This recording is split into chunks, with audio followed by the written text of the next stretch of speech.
امی کی طبیعت ٹھیک نہ تھی۔ میں اور میرا بھائی ان کو اسپتال لے کر گئے تو پہلی بار ہم نے اسے دیکھا تھا۔ اس کا نام ثریا تھا اور وہ نرسنگ کی ٹریننگ کے لیے وہاں آئی ہوئی تھی۔ جس شعبے میں امی کا چیک اپ ہوتا تھا، نرسنگ ٹریننگ کی عمارت وہاں سے قریب ہی تھی۔ ثریا بہت خوبصورت تھی، 14ویں کا چاند کہو تو بے جانا ہوگا۔ اتنی حسین صورت میں نے زندگی میں کبھی نہیں دیکھی۔ بھائی بھی اسے بغور دیکھ رہے تھے۔ اس کا حسن ایسا ہی تھا کہ نظر ایک بار ٹک جاتی تو پھر ہٹتی نہ تھی۔ اتفاق کہ امی کا چیک اپ کرنے کو وہ بھی ڈاکٹر کے ساتھ آ گئی۔ فائل اس کے ہاتھ میں تھی، جو تفصیل ڈاکٹر بتاتی جاتی تھی وہ اس پر لکھتی جا رہی تھی۔ جب ہم ہسپتال سے نکل رہے تھے تو وہ ہم کو دوسری بار راستے میں مل گئی۔ میں نے کہا کہ امی کے بارے میں اگر ڈاکٹر صاحبہ سے بات کرنی ہو تو بتا دیں کہ کس نمبر پر ٹرائی کریں۔ وہ بولی کہ آپ میرا نمبر لے لیں، جو بات کرنی ہو میں آپ کو کرا دوں گی، اور جس دن آپ کو ہسپتال آنا ہو مجھے بتا دیا کریں تو آپ انتظار کی زحمت سے بچ جائیں گے۔ ثریا کے ساتھ فون پر بات ہوتی اور جب ہم ہسپتال جاتے تو وہ ہماری کافی مدد کرتی۔ یوں اس کی اور ہماری دوستی ہو گئی۔ اس کی ٹریننگ مکمل ہو چکی تھی اور اب وہ واپس جانے کا سوچ رہی تھی۔ اس نے امی کو بتایا کہ 8 سال کی تھی جب امی ابو میں اختلاف ہوا۔ میرے والد صاحب نے والدہ کو طلاق دے دی اور دوسری شادی کر لی۔ جب سے اب تک ہمارا کوئی ان سے رابطہ واسطہ نہیں ہے۔ امی نے ہم دونوں بہنوں کو ان سے لے لیا تھا، وہ خرچہ بھی نہ دیتے تھے۔ بڑی مشکلات سے ماں نے FA تک تعلیم دلوائی اور نرسنگ ٹریننگ کے لیے میں یہاں آ گئی۔ ہماری امی ہمدرد واقعہ ہوئی تھی، انہوں نے ثریا کو بیٹی بنا لیا۔ یوں اس کا کبھی کبھار آنا جانا رہتا، پھر وہ لاہور سے اپنے شہر سیالکوٹ چلی گئی۔ کچھ عرصہ تک اس نے کوئی رابطہ نہ کیا۔ ایک دن اچانک اس کا فون آیا کہ وہ اپنی والدہ اور بہنوں کے ساتھ لاہور شفٹ ہو گئی ہے، کیونکہ اس کی ملازمت ہو گئی ہے۔ وہ ہسپتال میں کوارٹر حاصل کرنے کی بھی کوشش کر رہی تھی۔ فی الحال انہوں نے کرائے پر مکان لیا تھا۔ خوبصورت ہونے کے ساتھ ساتھ وہ اچھی عادات کی مالکہ بھی تھی۔ ہنس مکھ اور خوش اخلاق تھی۔ امی سے پیار کا اظہار کرتی تو میری والدہ بھی اسے یاد کرتی رہتی، اور جب وہ کبھی کئی دنوں تک نہ آتی تو مجھے کہتی، رمشا ثریا کو فون تو کرو، کیا وجہ ہے کہ ابھی تک نہیں آئی۔ عید پر اس کے لیے کوئی نہ کوئی تحفہ یا جوڑا لے کر رکھتی تھی۔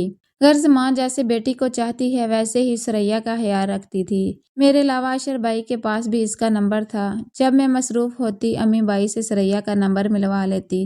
امی کو اپنی صحت کے بارے میں تشویش تھی اور ثریا ان کو اس لحاظ سے گائیڈ کرتی رہتی تھی۔ اتفاق سے اشر بھائی کا آفس بھی اس ہسپتال کے ہی نزدیک تھا جہاں اس نے نوکری ملی تھی۔ وہ اس سے ملنے 1-2 بار اسپتال گئے۔ نہ جانے کب فون پر دونوں میں دوستی ہو گئی کہ بھائی ہم سے بتائے بغیر اس کے گھر بھی آنے جانے لگے۔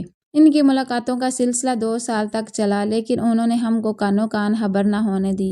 وہ ویسے ہی ہمارے گھر کبھی کبھی آتی، امی سے اور مجھ سے مل کر چلی جاتی۔ ایک دن مجھے کچھ شک سا ہوا کہ بھائی چپکے کسی لڑکی سے فون پر باتیں کرتے ہیں۔ میں نے ذرا ٹول گئی تو انہوں نے بتا دیا کہ ثریا فون کرتی ہے، کیا اسے پسند کر لیا ہے بھائی؟ تو وہ بولے ہاں ایسا ہی سمجھ لو، کبھی نہ کبھی کسی سے شادی تو کرنی ہے۔ یہ بھی اچھی ہے، تم اس کے بارے میں سوچو، پھر امی کو منا لیں گے۔ میں بھائی کی باتیں سن کر کچھ گم سم ہو گئی، کیونکہ جانتی تھی کہ میرا بھائی ایسا ویسا نوجوان نہیں۔ اس کا یہی مطلب تھا کہ وہ سنجیدہ ہو چکے تھے۔ بھائی کی پسند میرے والدین کے لیے ایک بہت بڑا مسئلہ تھا۔ میں نے بھائی سے کہا، بھائی امی ابو آپ کی شادی اپنوں میں کرانا چاہتے ہیں، بلکہ امی تو چچا حیدر کے گھر بات بھی کر چکی ہیں، وہ ثریا سے شادی کے لیے کبھی نہ مانیں گی۔ میری بات بھی صحیح تھی، وہ چپ ہو گئے، مجھے کوئی جواب نہ دیا۔ بہرحال میں نے ان کے کان میں یہ بات تو ڈال دی تھی کہ بھائی جانا آپ ذرا سنبھل کر چلیے گا۔ والدہ کو میں نے بتانا ضروری سمجھا کہ بات بڑھنے سے پہلے بھائی کو تھام لیں۔ مجھے ڈر تھا کہ ابو کو پتہ چلا تو بہت ناراض ہوں گے اور عجیب صورتحال پیدا ہو جائے گی۔ امی نے بات اپنے تک نہ رکھی اور باتوں باتوں میں والد کی گوش گزار دی، کیونکہ وہ باتیں اپنے شریک زندگی سے نہ چھپاتی تھی۔ وہ یکدم بگڑ گئے، بولے یہ اشر کو کیا ہو گیا ہے؟ پہلے تو کبھی اس نے زبان نہ کھولی تھی۔ والدہ نے سمجھایا کہ نوجوان لڑکا ہے، آپ اسے کچھ نہ کہیے گا، میں خود منا لوں گی۔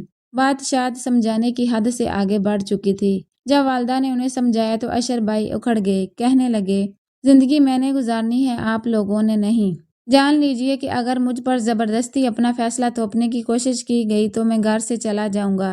والدہ اس دھمکی سے ڈر گئیں۔ اشر ان کا ایک ہی بیٹا تھا، تاہم میں نے امی کو تسلی دی اور بھائی کو بھی کہ وقت کے ساتھ سب ٹھیک ہو جاتا ہے، اللہ سے دعا کیجئے کہ جو ہو اچھا ہو۔ اب ثریا نے ہمارے گھر آنا بند کر دیا تھا، شاید کہ بھائی نے اسے منع کر دیا تھا۔ ہم دونوں بہنوں نے اشر بھائی سے کہا کہ آپ ہم کو ثریا کے گھر لے چلیں، ہم دیکھیں تو صحیح کہ وہ کیسے لوگ ہیں۔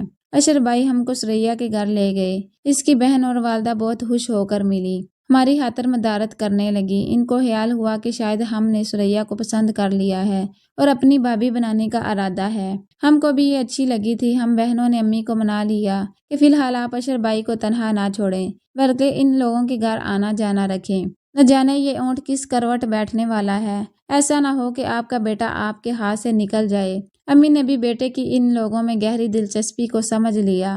کوئی ماں اپنی اولاد کی خوشیوں کو ریزہ ریزہ ہوتے نہیں دیکھنا چاہتی، ایسے میں جب کہ ان کا بیٹا اکلوتا ہو۔ ابو کو منانا اب امی کا کام تھا، ہم تو اپنے بھائی کے ساتھ تھے۔ سچ کہو تو پہلی نظر میں ہی مجھے سریا بھا گئی تھی۔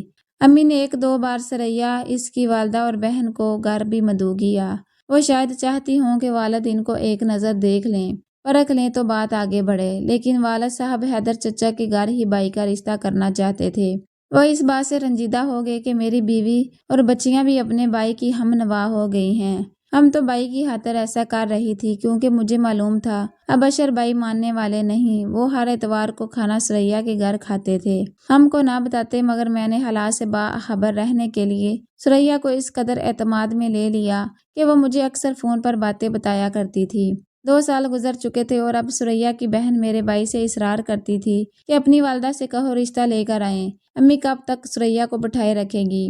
جب بھی اگر کوئی اچھا رشتہ آیا وہ مزید انتظار نہ کریں گی۔ یہ حقیقت تھی، وہ اتنی حسین تھی کہ اچھے گھر کے نوجوان اس سے شادی پر آمادہ ہو سکتے تھے۔ ممکن تھا کہ کچھ ڈاکٹر لڑکوں کے رشتے بھی آئے ہوں۔ اب جب ان خواتین نے بھائی سے اصرار کیا، انہوں نے امی سے کہا کہ آپ جلد از جلد ان کے گھر میرا رشتہ لے کر جائیں، کیونکہ میں برسر روزگار ہو چکا ہوں۔ آپ دیر کیوں کر رہی ہیں جبکہ لڑکی بھی پسند کر لی ہے؟ امی نے ایک بار پھر والد صاحب سے بات کی، وہ برہم ہو گئے۔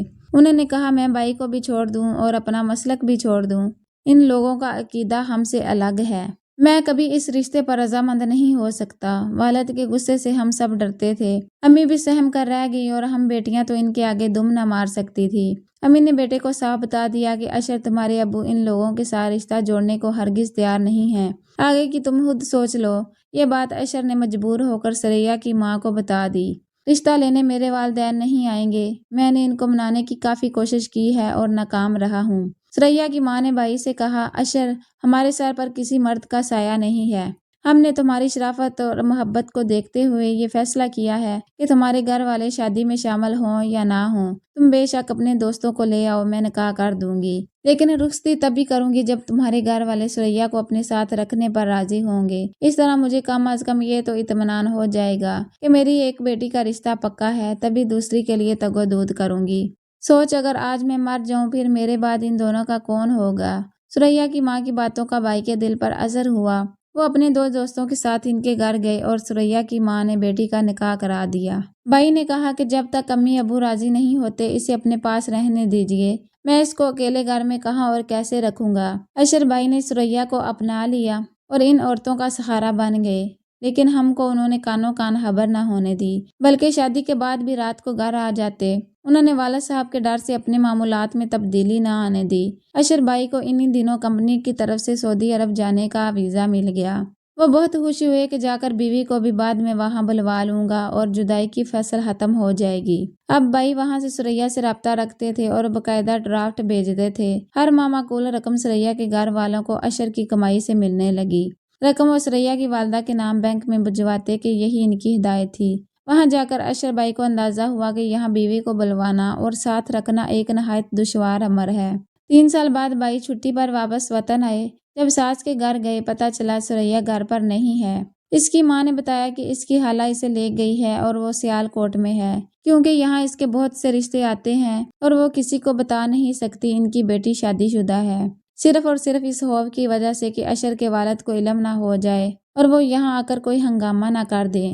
اشر کو یہ بات عجیب لگی۔ انہوں نے کہا، اب تو میں آ گیا ہوں، اب آپ میری بیوی کو بلوا لیں، میں خود سے اپنے ساتھ اپنے گھر لے جاؤں گا، کوئی اسے قبول کرے نہ کرے، میں اب اتنی کما چکا ہوں کہ الگ بھی رہ سکتا ہوں، اب میں کسی بات کی پرواہ نہ کروں گا۔ سریا کی والدہ نے آخر ایک روز کہہ دیا کہ طلاق دے دو یا پھر سمجھ لو کہ ہماری بیٹی سے تمہاری شادی ہوئی نہ تھی۔ میری بیٹی کا بہت دولت مند گھرانے سے رشتہ آیا ہے، وہ خوب دھوم دھام سے شادی کر اور ساری دنیا کے سامنے اسے عزت سے بیاہ کر لے جائیں گے۔ تم 3 سال باہر رہے ہو، ویسے بھی وہ اب تمہاری پابند نہیں ہے، تم نے کون سا شادی کو رجسٹر کرایا تھا؟ نکاح نامے کا پرت تک اپنے پاس نہیں رکھا، گھر والوں کے ڈر سے میں نے وہ سارے پرت پھاڑ دیے ہیں۔ تم دعویٰ بھی نہیں کر سکتے، تم ہی جھوٹے بنو گے کہ بھلا کوئی اتنے برس بھی بیوی کو چھپاتا ہے اور نکاح کو خفیہ رکھتا ہے۔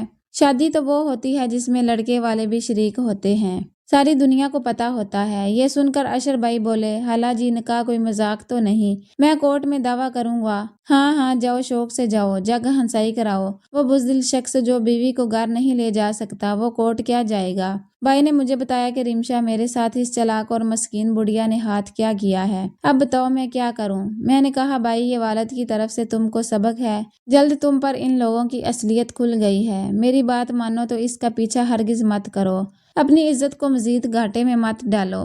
جیسے خاموشی سے نکاح کیا تھا ویسے ہی طلاق بھی دے دو، اگر تم اس بندھن کو شادی کہتے ہو۔ بہرحال جو تمہارے پاس نہیں رہنا چاہتی تم کیوں اس کو زبردستی اپنے ساتھ رکھنا چاہتے ہو؟ وہ کہنے لگا، ایک بار سریا سے تو بات کر لوں، وہ کیا کہتی ہے؟ صاف ظاہر ہے بیٹی بھی وہی ہے جو ماں ہے، اب بھی تمہارا رابطہ نمبر اس کے پاس ہے، کہیں سے بھی فون پر رابطہ کر سکتی ہے۔ وہ ایک ملازمت پیشہ اور نرس ہے، اتنی تو بے بس نہ ہوگی کہ تم کو ایک فون نہ کر سکے۔ اشر بھائی پریشان تو بہت تھے لیکن میری بات ان کی سمجھ میں آ گئی۔ سریا نے 2 ماہ کی چھٹی لی تھی، میں نے اسپتال جا کر اس کی ایک سہیلی سے پتہ کیا اور نمبر لے کر فون کیا تو اس نے مجھے پہچاننے سے انکار کر دیا، بولی کہ میں رمشا یا کسی اشر کو نہیں جانتی، آپ لوگوں کو اگر عزت پیاری ہے تو دوبارہ فون مت کیجیے گا۔ ہم کو سریا جیسی دھوکے باز پیاری نہ تھی، ہم کو تو اپنے والدین اور ان کی عزت پیاری تھی، لہٰذا ہم بہنوں کے سمجھانے سے اشر بھائی نے دل پر صبر کی بھاری سیل رکھ دی کہ محبت میں لاکھ ہر بات جائز سہی، عزت کی نیلامی کا سودا جائز نہیں تھا۔ انہوں نے اپنے طور پر پھر بھی سریا سے رابطے کی کوشش ضرور کی تھی۔ جب 100% یقین ہو گیا کہ یہ خاندان ٹھیک نہیں ہے تو انہوں نے اپنا راستہ بدل لیا اور والدین کے کہنے پر چچا حیدر کی بیٹی سے شادی کر لی۔ بے شک ہماری بھابھی بہت خوبصورت نہیں ہے بلکہ قبول صورت ہے، لیکن ایسی بے وفا بے مروت بھی نہیں ہے جیسی کہ سریا تھی۔ خدا ایسی حسین لڑکیوں سے شریف خاندان کے نوجوانوں کو بچائے جو دولت کو ہی سب کچھ سمجھتی ہیں۔